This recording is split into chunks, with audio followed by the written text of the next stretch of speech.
درنو ملګرو، هغه تیره ویډیو کې خو موږ او تاسو په دې خبرې وکړې چې نارینه مفرد د نوم ستاینوم یا صفت او فعل که اصلي فعل وي یا مرستیال فعل وي څنګه په څرګنده یې یا دې دوه ټکو پر یې بدلیږي. نن پر ځینې نورو مسلو خبرې کوو چې کله نرمه یې پر څرګنده یې اوړي، پر نرمه یې پایدونکی نوم مضاف الیه په توګه راشي بیا هم پر څرګنده یې اوړي، یعنې جمع شوی به نه وي خو یې به یې څرګنده وي. اوس دلته د ګلالي قلم، ګلالی یو دی خو ګلالي ترې جوړ سو. ولې ترې جوړ سو؟ چې د قلم اضافت چاته شوی؟ ګلالي ته سوی. یا د زلمي کتاب، دلته زلمی بیا هم مفرد دی خو ولې زلمی په زلمی بدل شو او څنګ په څنګ یې راغله؟ ځکه چې د کتاب اضافت زلمی ته شوی.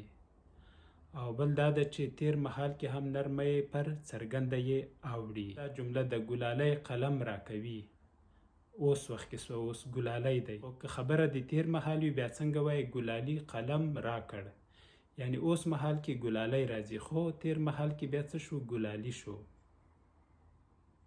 یا وایي چې ښوونکی مې غواړي، دا اوس خبره سوه.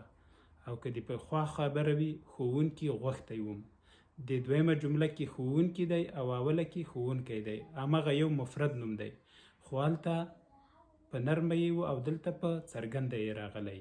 یوه بله خبره ده چې دغه ادات دي لکه له ده، په ده، ته ده، پر ده، تر ده، کې ده، سره ده، ته او داسې نور چې دي دا سربلونه او ستربلونه یا د عطف توري چې راسي هم د نوم سر کې راسي یا یې پای ته راسي یا یې نوم په منځ کې راسي، دلته بیا هم نرمه یې په څرګنده یې اوړي.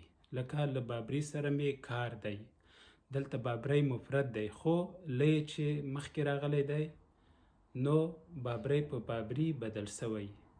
یا ځاځي ته سلام کوه، اوس ځاځی بیا هم مفرد دی، یو کس نوم دی خو ته چې وروسته ترې راغلی ځاځی پر ځاځي بدل شوی، یعنی څنګ په څنګ ټکي به یې ته ورکوو. دا بله بېلګه ده په ګلالي پسې خفه یم یا ګلالي پسې خفه یم، دلته هم ګلالی پر ګلالي بدل شوی. یا دی جاپانی مال تر چینایي ډیر ښه دی، دلته چینایي پر څه بدل شوی؟ پر چینایي بدل شوی.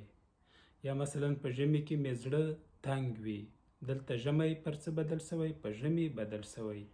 نو دا د نرمې پر څرګنده یې بدلولو بیلګې وې چې په دوه ویډیو کې درته وړاندې سوې. راتلونکي کې هم پر څرګنده یې خبرې کوو. ښه وخت.